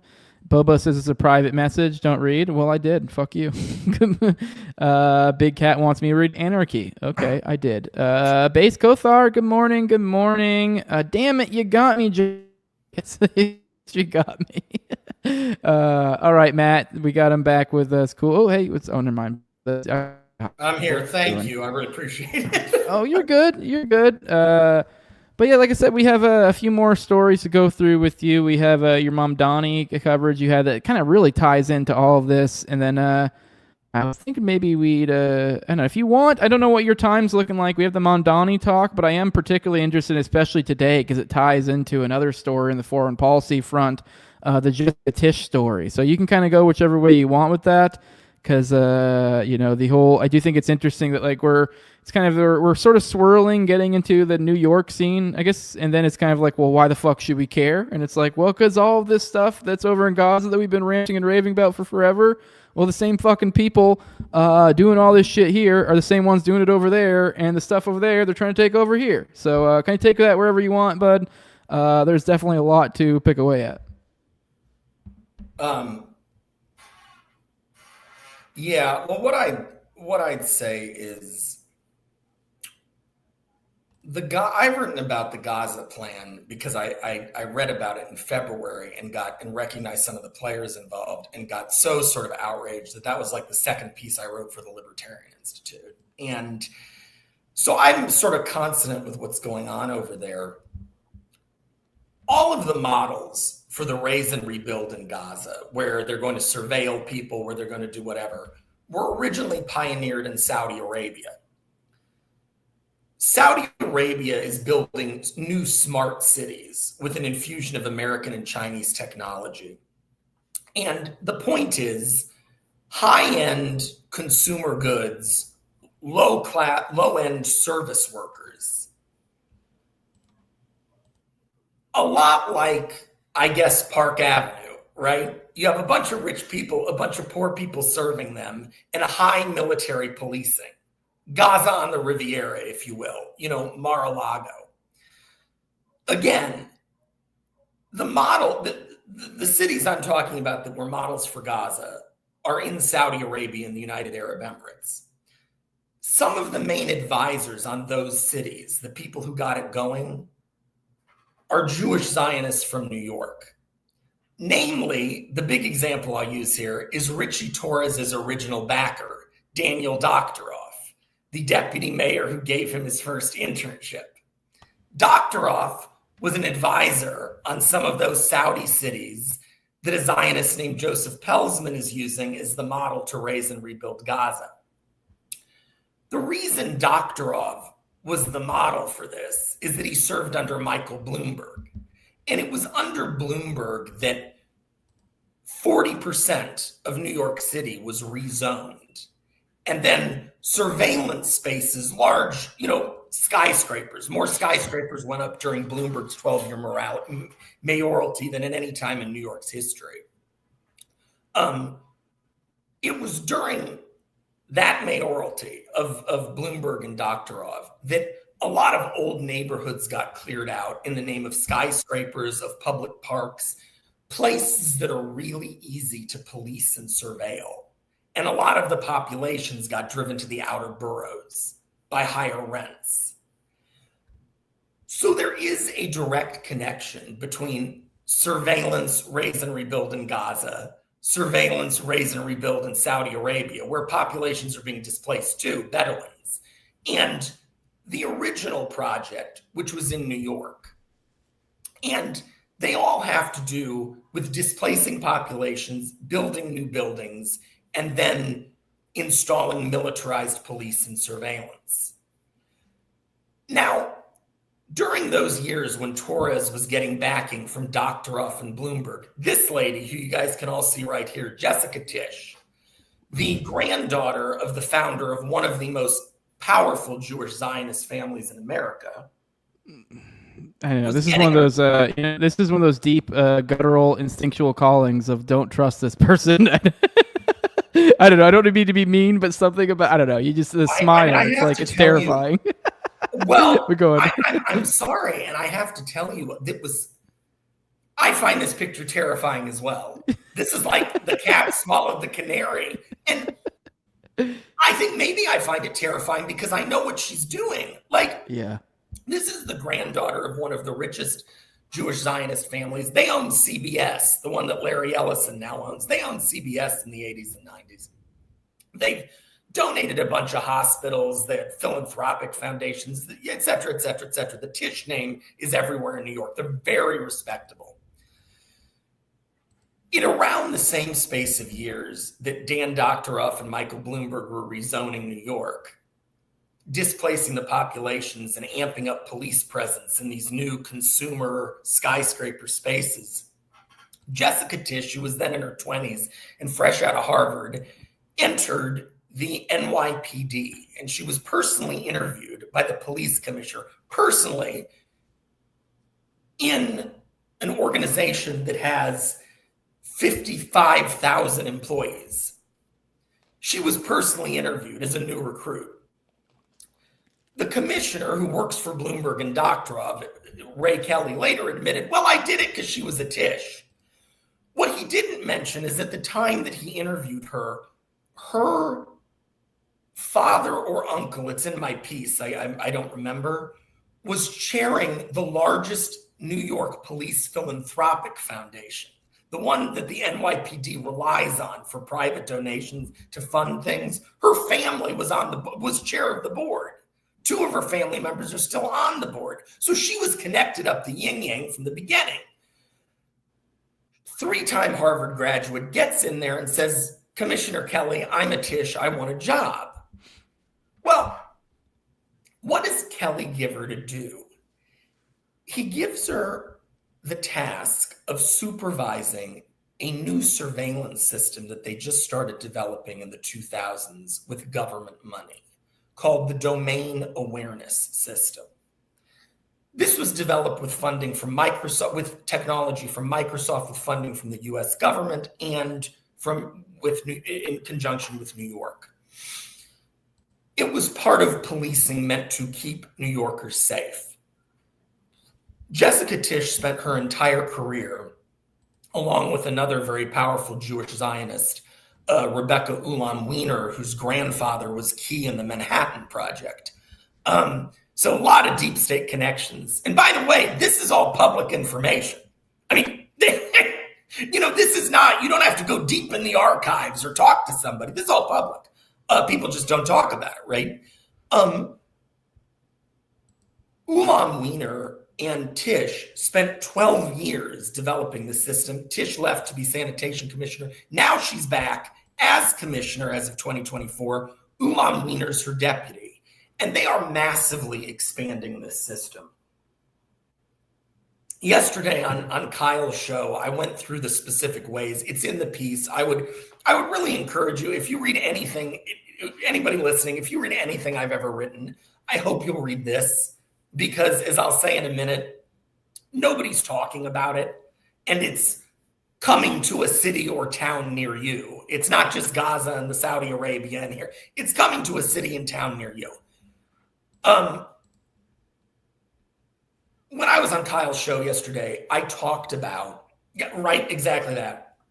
I talked about, the 4 different ways she's expanding. Which, by the way, real quick for the audience, this is a piece, and particularly the audio audience that's not able to see this. What I'm showing on the screen right now, we've obviously been talking about the surveillance system going on over in New York. Well, this is a piece that was shared over by antiwar.com, published by Gray Zone. And AI drones used in Gaza now surveilling American cities. So this obviously, I don't know if it's New York, but I would assume, that'd be the, case number 1 right there. But yeah, go ahead. Sorry. Well, and there's all kind of interesting things you can do with that. Like Amazon now has service drones. Well, Amazon, has deep contracts with the Pentagon, which has deep contracts with a bunch of Jewish Zionists and Israelis. Well, how are drones going to be used in people's everyday lives real quick across the country if what Jessica Tisch is doing is a model? And what she's doing, I went into this deep on Kyle's show, and I don't know that it's really useful because you can look at it in my piece, and it's very specific. I have to start citing these different systems within the system. The point is, Tisch is doing 4 to 5 things that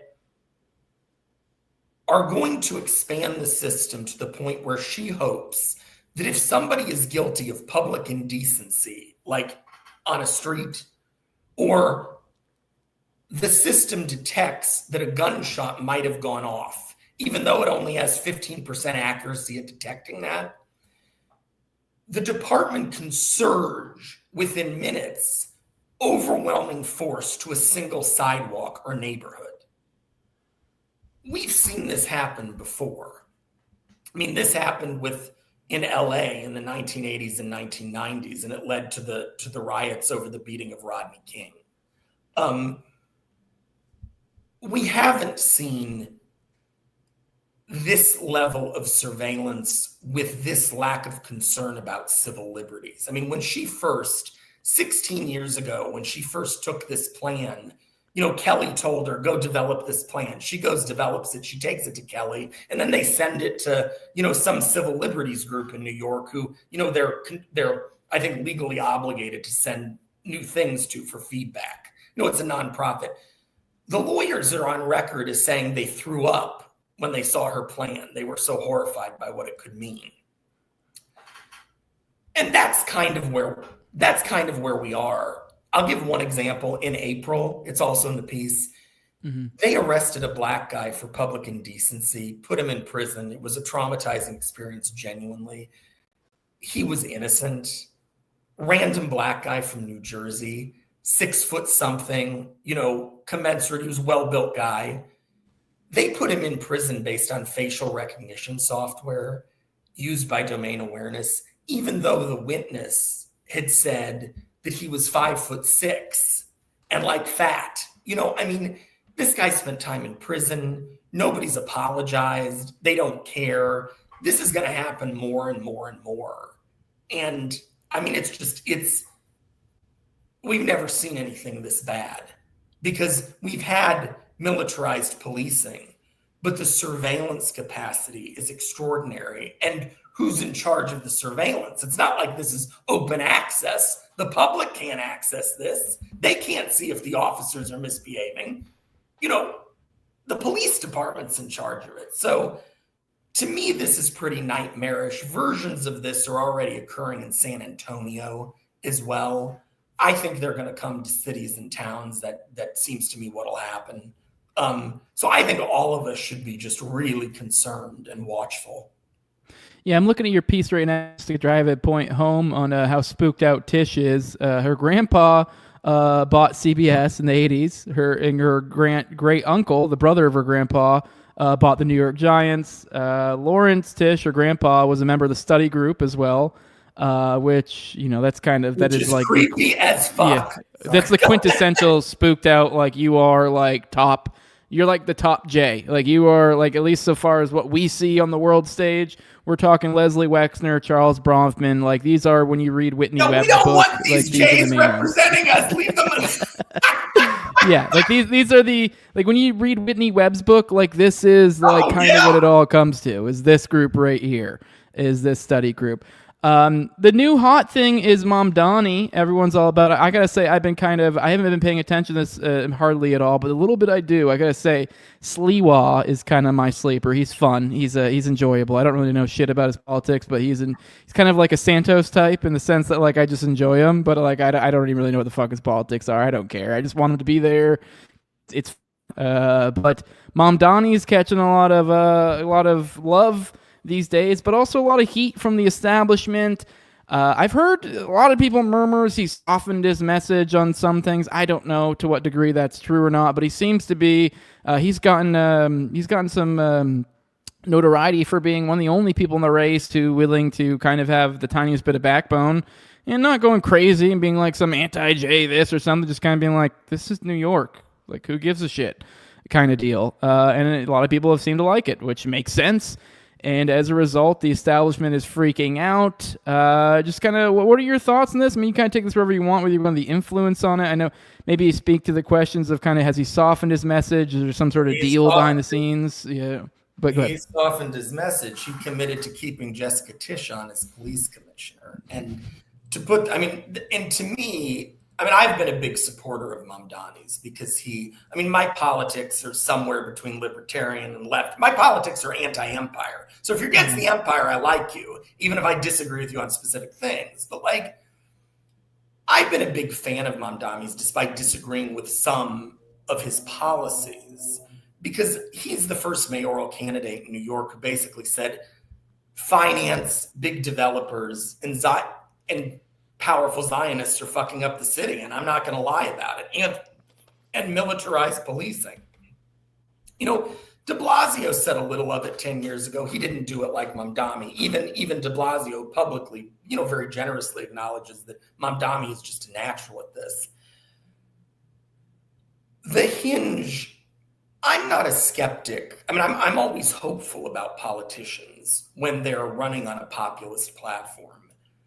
I have criterion that I try to use that I think is reasonably not objective, but not emotional about, are they selling out or not? A big hinge for me was whether he pledged to keep Tisch on, and he did, and he was pressured into it, and he got nothing in return. I write about it in a piece on Tisch, and I'm really skeptical about what he's going to be able to get done, because basically, they spent 6 months attacking him as anti-Zionist, so he had to cave. This is reading between the lines, but this is pretty logical. This is obvious. All these powerful Jewish Zionists like Bill Ackman, who are like quite literally in with the Tisches, they run in the same circles, they're old family friends. They spent months attacking Mamdani as anti-Semitic and soft on crime. And what he's done is he's called out civil liberties violations by the NYPD. And he said that, look, mental health experts might be better at handling certain things like domestic disputes or whatever, right, than cops. The NYPD under Bloomberg and Giuliani before that with the influence of Jewish Zionists, and since that with Tisch, has just grown immensely and become militarized. Mamdani has every right to make this complaint, but between the soft on crime and the anti-Zionist or anti-Semitic stuff, he was backed into a corner by powerful Jewish Zionists and their allies at the New York Post and the Wall Street Journal and Condé Nast, Vanity Fair, even a little bit the New York Times. And, he asked her to stay on. And one of the New York Magazine, which is a, fairly smart magazine in New York, ran a piece right after saying she can make or break his mayoralty. And public safety being the concern it is, I think she can. And I think he's going to be hugely handicapped. So I think he started out great. I didn't agree with all his solutions. I think that half of his platform, which is for civil liberties and against discrimination of people of color, because the people on the blunt end of discrimination at the hands of police in New York, I mean, it's not politically correct to say this is factual, are minorities, right? I mean, they're communities of color. I mean, he's lost that battle and before he even started, and now he's dependent on her. And she has far more experience managing organizations than he does. And she's backed by powerful people who are going to attack the shit out of him publicly if they want something from him, and then push him privately to make a concession so they shut the fuck up. I mean, I think it bodes really badly, no matter what you think of his policies. Well, you guys heard it here. Mom Donnie is now controlled by the forces of Satan. Matt Wolfson, I think, obviously I'm being a little bit facetious, but with that, I'll kind of give you your final word. I think we've kind of covered everything. I mean, unless there's something else you want to go into, and we've kind of covered everything. I have a little bit of foreign policy to wrap up with, some little Epstein stuff, but figured give you a chance to plug your stuff, let people know where they can find you at, and we'll get you out of here. I appreciate you sticking with us for so long. Man, this was fun. I'm not used to this stuff. I do this more now, but I haven't done this a lot. And I mean, this was fun. You're great at this. Thank you. I guess what I'd close on is, thanks for giving me the platform to say, first of all, we talk about Jews way too much in conjunction with Zionism and its evil. And Zionism doesn't represent Jewishness or the Jewish tradition. In that vein of we talk about Jews way too much, and I even have on here by far, like in conjunction with this, these people are evil colonialists. They're no different than if you look, the connections are all there, the British and the WASPs, they're no different. But they have way more technological power because there's more technology. And I would urge people to really make this an issue, because this is genuinely an issue that should concern everybody, right or left, who cares about civil liberties. There's more of this that I write about where Tish came from. You can find it on the Libertarian Institute. Just type in my name on wherever you search in Libertarian Institute. You'll find all of my stuff on this. There's about 16 pieces now, and there's more coming, 2 more this month. Thank you, Scott Horton. Thank you, Hunter Durensis. But I mean, my editor, this is a small sliver of what they're really doing. I mean, right now, Larry Ellison is essentially buying Oxford University, one of the 2 oldest universities in the English-speaking world. I mean, this is so frightening. And yes, all of us are waking up, and Ben Shapiro doesn't have views, but they got the money and the access to power. And it is absolutely terrifying. And we can fight back against this, but we can't be distracted. We can't be distracted against anti-Semitism. I mean, don't say we should kill Jews. It's wrong and it's not useful. I mean, it's wrong and it's not useful, but that plays into their hands and it's wrong, right? But we can't be distracted by anti-Semitism. We've got to fight back, because this is no different than the British Empire trying to take us over 250 years ago. That's my spiel. Right. Thank you. Well, no, I appreciate you coming on. Whenever you have any other pieces you want to promote, or if you just want to come on at all, hit me up. I'd be glad to have you on. You were a great guest. It was a fun time. Really interesting thread of research that you dig into. It's funny. I actually have, I just did full honesty here. I actually, at the same time, I currently have in the paywalled an episode on the 109 countries and and all that stuff, and so, but at the same time, then we're doing this, and it's funny that I feel like I can hold 2 at the same time. We can have these talks about historical usury and stuff, and it's in some extent this weird oh, you can't talk about it. It's well, fuck you, I'm going to talk about it. But at the same time, I genuinely have no real issues with Jews or whatever. But if you're someone who's going to manipulate the world system out there, and you're going to try to use Jewishness as your shield, well, it's not going to work with me, because I think more and more people aren't letting that fly. As we kind of started with that Nick Fuentes clip, people aren't allowing you to play this pearl clutching anymore. Nobody cares. It's not going to work. And now hopefully I think people don't get the oh, you got to hate Jays out of that. I don't think most people are, to be honest. I think most people are just no longer taking the liability shield argument anymore, using one's identity as a shield. We can all kind of be our own things, but you can't use your identity as a shield. So I just find that interesting that we have all that going on at the same time. But I appreciate you joining me today, Matt. As I said, anytime you want to come on, let me know. But we'll let you go. You have a good one. Man, thank you. I really appreciate it. All right, you have a good one. Bye. All right, guys, let's roll through the chat. Let's see what all you guys got to say. You guys let me know. I have like one segment. I have the FBI, the separate legal system they've created for Israelis, or we can start with foreign policy. Your choice. But I want to jump through the chat, see what you guys got to say, see what you guys' thoughts are. What'd you guys think? See, Ira's saying he's controlled op. Well, I don't fucking know. How would I know if he's controlled op? He seemed nice enough to me. It's a weird jump, too. Who knows? You never know. Let's see if anyone else in here has any thoughts. Bug Fight says, good guest. After saying a mean, that was not nice. Who else we got in here? Let me see. What do you guys think?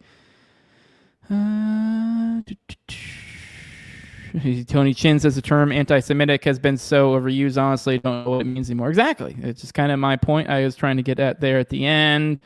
Knife says when Mondani got too uppity, they called in Bernie. Oh, did they? I haven't been paying attention enough to know really that reference there. You guys are being nice. I'm not going to bring up if you're being mean in the chat. You guys, although they are silly, funny jokes. What else we got in here? Bye, everyone saying bye. Base Gothar says making any topic accepted as taboo is the real problem. Exactly. Yep. This is blaming the wasps for what the Jews do is rich. I don't know if that's fair. If that was quite a fair characterization of what his perspective was on that. I don't think he'd say he blames the wasps for what the Zionists were doing or whatever. Oh, you're talking about Mamdani being controlled op Iris. Yeah, you're probably right. That sounds like what Matt was laying out. John Black says every guest icebreaker question should be, do you believe water is a human right? Okay. All right, let's get into... Well, you guys didn't make up your mind, so I'll make it for you. Let's start off with the legal system, and we'll finish off the show with foreign policy today. This is from Bryce Green. Good follow. Puts a lot of interesting stuff out. It says there's an entire shadow legal apparatus within the Justice Department for handling Israeli spies and crime networks operating in America. Every day we keep uncovering insane things about the way our empire operates. It's hard to keep from going insane. What he's referring to here is he has an excerpt, a screenshot from an article from the American Conservative, and it says here what he's highlighted. He says, leaked FBI records and court filings detail widespread money laundering, taxpayer theft, and drug smuggling enterprises operated in the U.S. by Israeli citizens connected or belonging to Israeli crime groups. Keep in mind, yesterday we had a whole big old segment where we covered the new bombshell news on Epstein. About at the same time during that 2008, with the prosecution deal they were working on, they were also probing into his money crimes, his money laundering, and that got dropped as a condition of the non-prosecution agreement. So, and that kind of got memory hold until recently, like we covered it yesterday. Well, keeping in mind at the same time, there's a whole separate system for, essentially... for preventing, essentially, a shadow legal apparatus, as Bryce puts here. All right, let's go ahead and read this. American Conservative says the FBI uses secret threat category for Israeli criminals operating in the U.S. Says the FBI's growing list of domestic threats has mutated in recent years to include every conceivable affiliation of Americans across the political spectrum. Right-wing violent extremists, left-wing violent extremists, black identity extremists, and animal rights extremists. The current administration has even added nihilistic violent extremists for those who believe in nothing to the laundry list. The Biden administration, for its part, added in this exercise by vastly overstating the threat posed by Trump-aligned conservatives in the wake of January 6th. But neither Democrat nor Republican administrations have ever grandstanded about other significant threat group that the FBI secretly monitors on U.S. soil. Israeli-based organized crime syndicates, or IBOCs. Leaked FBI records and court filings detail widespread money laundering, taxpayer theft, and drug smuggling enterprises operated in the U.S. by Israeli citizens connected or belonging to Israeli crime groups. Despite the trickle of prosecutions over the past 25 years, the FBI has never publicly disclosed that it has designated resources allocated to investigating these criminal organizations. A 2020 FBI intelligence report from the Blue conducted by the hacker group Anonymous and archived by the nonprofit DDoS Secrets describes IBOCS operating in Nevada and Florida embezzling money from the Paycheck Protection Program. IBOCs have defrauded U.S. government relief programs and manipulated tax documents since at least 2015 to reduce tax liability and conceal money laundering activities, as well as have access to companies and agents which are necessary to process PPP loan applications. Keep in mind, when we're saying IBOX, it's this weird sanitized term they're using to mean Israeli organized crime. We're talking about it like an Israeli mafia type shit is what we're talking about.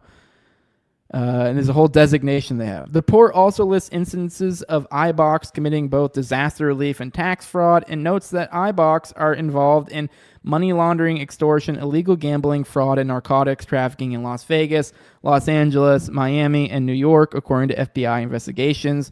As far back as 2009, leaked State Department cables obtained by WikiLeaks detail one of the reasons why criminals belonging to or associated with Israeli crime families and syndicates have been able to operate inside America with ease. The State Department is not authorized to block their visas. The cables warn of the Israeli mafia taking on a growing role in the American trade of ecstasy and of the loophole which prevents U.S. embassies from automatically denying Israeli crime figures travel documents. Keep in mind, I even mentioned this very episode how they had that British dude, some British Muslim or something. He was like a comedian or something like that they pulled his visa for daring to say anti-Israeli things over here in the States. Well, look at this. While the State Department has formalized powers in its Foreign Affairs Manual to restrict visas for Chinese triads, Japanese Yakuza, the Italian Mafia, the Hells Angels biker gangs, outlaw banditos. Sorry, I lost the thread there, but I just wanted to emphasize the point that it's crazy that literally the inverse is going on with what seems with Israeli citizens. It sounds like perhaps there's some sort of way in which they've created a buttress against removing visas of Israelis. But I think maybe we'll explain more in the course of this article. While the State Department has formalized powers in its Foreign Affairs Manual to restrict visas for Chinese triads, Japanese Yakuza, the Italian Mafia, Hells Angels biker gangs, outlaws, banditos, Mongols, and 24 Latin American gangs, including Tren de Aragua, Israeli organized crime groups remain absent for more than a decade after the State Department cable first warned of the Israeli mafia loophole. So they don't even have the designation or a way to really with Israeli organized crime. Because I guess the reasoning being is I would assume they're probably supposed to put whatever specific organized crime it is whenever they're refusing the visas.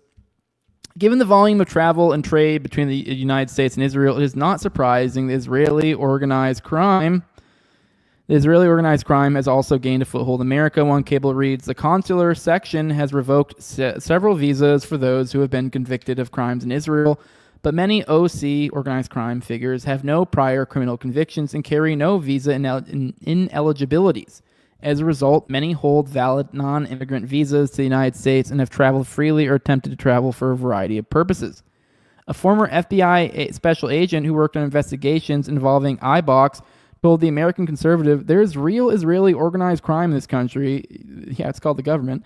And there is a formalized FBI program for investigating these groups, adding that they look for the success of other criminals and try to build a better model on those. Okay. He also said once you move beyond that and your target becomes more sophisticated, they are presumed to be intelligence operatives and operatives of the Israeli government, and then that moves high side in the National Security Division. So it sounds like they might even be slightly deferring to this organized crime, just assuming almost, if it gets to a certain level of sophistication, it's probably just Israeli intelligence and whatever. Pass it on, I guess. A sentencing letter for an international narcotics smuggling case prosecuted in the Southern District of New York, reality, referencing the IBOX designation in connection to an international ecstasy smuggling conspiracy. Defendant engaged in internationally laundering narcotics proceeds as part of his Israel-based organized crime syndicate. In addition to his demonstrated ability to launder drug money across borders, he also possessed ample global connections in the narcotics trade and access to narcotics themselves.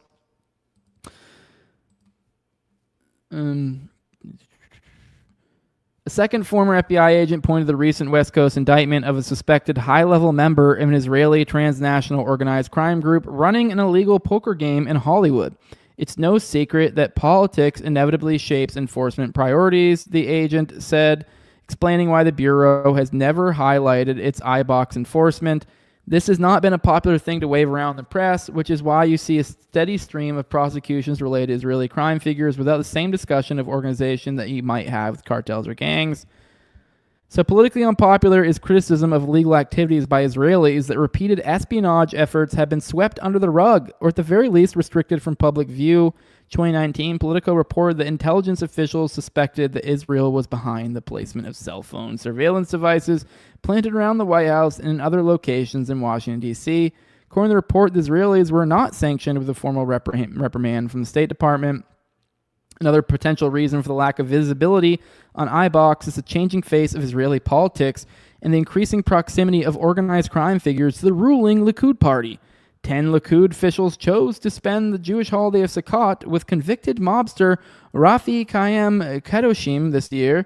In the past, members of Israel's mafia families elected to parliament on the Likud line have attempted to use their positions to quash investigations in organized crime.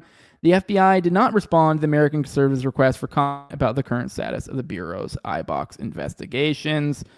All right, guys, we got some foreign policy stuff to go through, and then that'll be it for the day. I do have a little bit of an outro for you guys, but let's dredge through the foreign policy, poking through the chat, see if there's anything interesting in there real quick. Mustache says, in terms of influence, saying wasps have more influence than Jews is rich. Okay, I don't know if he said that. Maybe he did. If he did say that, I guess that probably is a little weird. Perhaps Bugfight says his country was funded by wasps. Yeah, he's actually, yeah. Might be probably true there. Let me see. Anything else? Comment Mama, which radicalized Disney princess are you? I'm assuming it was one of the ads. Yeah, those are always funny. All right. Let me see if there's anything else in here. Mustache says Shabbat Lubavitch doing this organized crime. Maybe we should talk about that one these days. I've always wanted to do a little bit of a dive in Shabbat I find to be something spooky about it. The little bit I dig into it. Justin says Israeli organized crime ain't doing no time. Good to see you here, Justin. Good morning.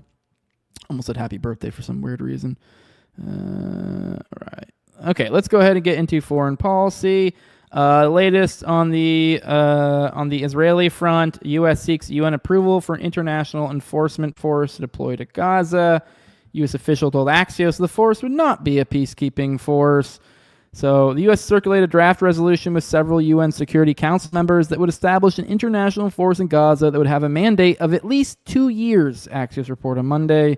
U.S. officials speaking to Axios said that the International Security Force, ISF, would be an enforcement force and not a peacekeeping force. Sorry, what did I just do? I accidentally clicked All right. The resolution would give the U.S. and other participating countries the authority to govern Gaza and be responsible for security in the Strip through the end of 2027 with the possibility of the mission. The resolution states the ISF would stabilize the security environment in Gaza by ensuring the process of demilitarizing the Gaza Strip, including destruction and prevention of rebuilding of military, terror, and offensive infrastructure, as well as the permanent decommissioning of weapons from non-state armed groups. So yeah, they're talking about these international force. Obviously, this is sketchy. Once again, another common thread. Same thing we talked about yesterday.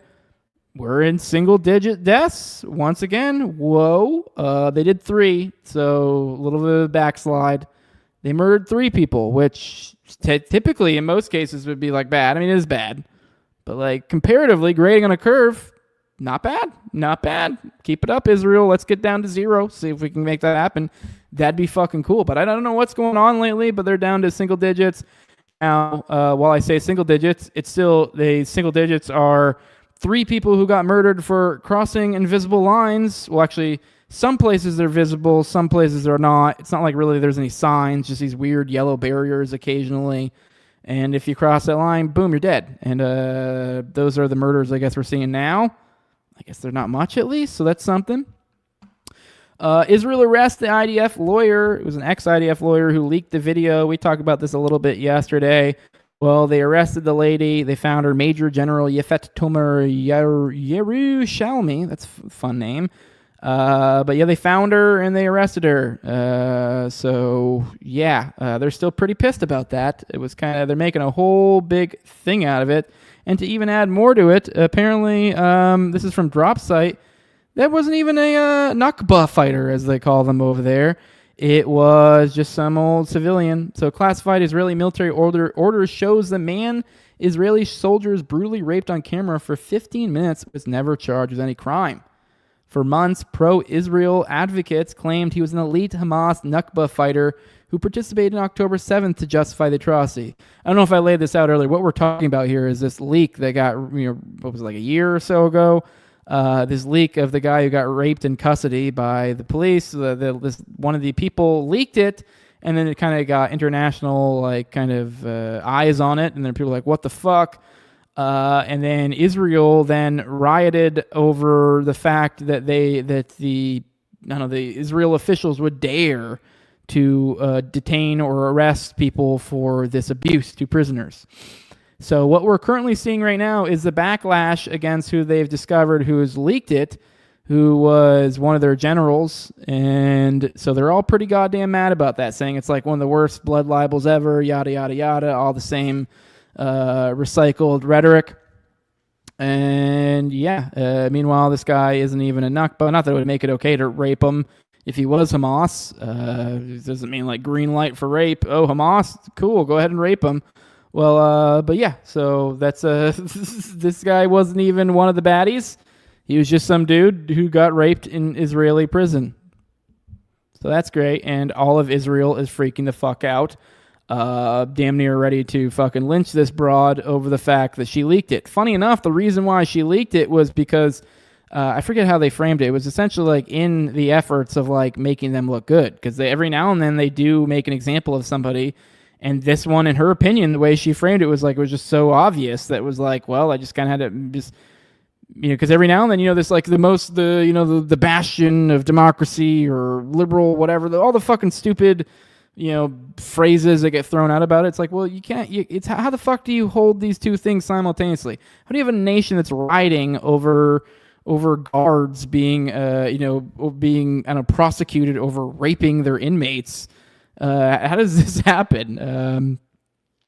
Yeah, so I don't know, whatever. It's just wild stuff. All right, let's move on. Venezuela, Venezuela's Nobel Prize winner says U.S. escalation is needed to overthrow Maduro. So we got the Nobel Peace Prize broad over there calling for war. Isn't that rich? Let's listen to a little bit of this. See what she has to say. Networks that smuggle arms and even human trafficking and child prostitution. This is horrible, what we're living. Russian agents, Iranian agents freely operating in Venezuela, Hezbollah and Hamas being located in our country. And as any criminal structure works, the moment you start weakening them and they falling apart is when you cut the sources of their and the inflows of their criminal activities. And we have asked for years, the international community, to cut these sources that come from drug trafficking and other criminal activities. Finally, this is happening. So you think those killings are justified then? That's what I really want to understand. Or are they, as the UN would say, extrajudicial killings? This is about saving lives. And Maduro is absolutely conscious, and he has been warned what not to do. These deaths are the responsibility of Nicolás Maduro. He knows, and the rest of the drug cartels that is in power in Venezuela, that should stop these activities. in order to prevent more deaths, not only of the Venezuelan people, but also people all around the country. And look, this is very important. We don't want war. It was Maduro who started this. Okay, so here's her claiming that Hamas and Hezbollah are actively involved in gun running and human trafficking in Venezuela. And furthermore, we got reports that the U.S. is preparing Mexico mission against cartels that include troops and drone strikes. Great. Once again, this is a sources say, but the Trump administration has begun developing detailed plans to send U.S. troops and intelligence officers into Mexico to target cartels in operations that include drone strikes. NBC News reported on Monday, citing current and former U.S. officials. So it is a sources say, but the report said that U.S. military personnel have already begun training for the potential mission. Though deployment is not imminent, many of the troops would come from JSOC and would operate under the authority of U.S. intelligence agencies with involvement from CIA officers. I'm sorry, I know this is really immature, but those hills really look like boobs, and I have to point it out. Anyone watching on video will look at that and go, yeah, they do look like boobs, and you'll get a dumb little giggle. But all right, let's keep going. Unlike the current U.S. bombing campaign against alleged drug boats in the waters of Latin America, which the Trump administration is conducting without legal authority, the idea of the campaign in Mexico would be to keep it secret and not publicize attacks. The NBC report said the administration wanted to operate in coordination with the Mexican government, but was also considering conducting the campaign without Mexico's approval, which would mark a significant violation of the country's sovereignty. Mexican President Claudio Sheinbaum has increased law enforcement cooperation with the U.S. and allowed the CIA to ramp up surveillance flights along the border, but she's repeatedly ruled out U.S. military intervention in her country. The U.S. is not going to come to Mexico with the military. Sheinbaum said in August, we cooperate, we collaborate, but there's not going to be an invasion. That is ruled out, absolutely ruled out. Well, let's hope that keeps up, because I would like that to continue to be the status quo. All right, guys, let's roll through the chat, and then we're going to get out of here. I really gotta bring this to, sorry if I was trying to read a little fast there at the end. I gotta go. Let's get out of here. All right, let's check in the chat, see what you guys got to say, and then we'll get out of here. Nice safety plus is Jose Nino. Good. Jose and Jose Day. That'd be good. But yeah, I've seen him around about. Gerald Hall says she looks like the shrunken head of the Beetlejuice guy. Yeah, she kind of does. It's funny. I actually remember I made a comment about being cute on a previous coverage of her. It was some old photo. Yeah, she did not age well. Did not age well at all.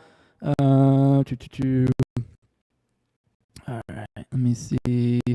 See a bunch of people having audio. Is it my audio breaking or what? Choppy. I guess they're saying I'm having audio issues. My audio sucks. Is it suck? Still suck? What's going on? Is audio? Is there still audio issues, guys? Let me see. Okay. Showing everything fine on my end. Weird. How bad is it? Like bad? Is someone tell me, am I still sounding fucking awful or what? Totally. Okay. It's still choppy. Like someone's saying I can't even understand like what I'm saying. All right, whatever. I guess we're just gonna get out of here. Hopefully this outro is somewhat intelligible. But yeah, guys, I hope you enjoyed today's show. Mustache is, yes, it's cracking. You know, it's my voice, I guess. Still growing up. Man, it's really bad. All right, geez, whatever. I don't know. It's what can I do about it? Whatever. I don't know if you guys are fucking with me or what. But whatever, guys. Leave a like, share, subscribe, comment, leave a 5-star review on iTunes or Spotify. All of those things go a long way in helping out the show. You can find the show on YouTube, Rumble, all the major audio podcatchers. Find it on Twitter at TowerGangJose. If you want to support the show in the best way you can, money over here. Patreon.com/NoWayJose2020. QR code up here if you prefer that. If you want, with that, you get access to early episodes. You do 1 to 2 episodes behind the paywall in even time. You usually keep about 4 behind there. And, you know, whenever, and then also I get the ad-free RSS feed. You get access to the Telegram, pre-show, post-show, and access access to video calls. I mean, Austin's weekly live call-in show Already Dead, which is on Tuesdays at 9:30 p.m. Eastern. That's tonight. Call in, talk to your homies, ask some questions. But with that, guys, We're going to get out. Oh, yeah, and the highest level is my sponsors. I read them off every episode. It's a big thank you for everything they do. And my previous co-hosts on Tagging, at Leonard Toad, also at @BrigadeDeeds, at ZOVRCK, at _ Zeal, Tim Tuttle, at Colin Klebold, big fan of the show. Torn May, at Wayne Tackless, 1-800-CARS-FOR-KIDS, No Free Lunch, Jack, and Mark Vestibule. Love you all. Appreciate your support. I hope you enjoy this outro of Cute Little Kitties. I hope it's not too choppy. I'm sorry about the audio issues here at the end. Love you all. Bye-bye. See you tomorrow, 11 a.m. Eastern. Hit that subscribe button.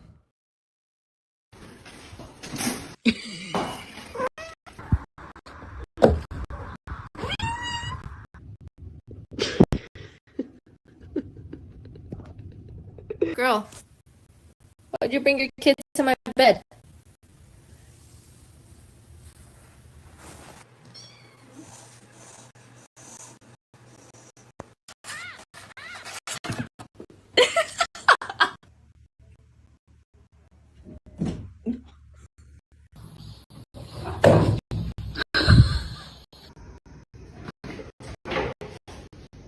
Louie!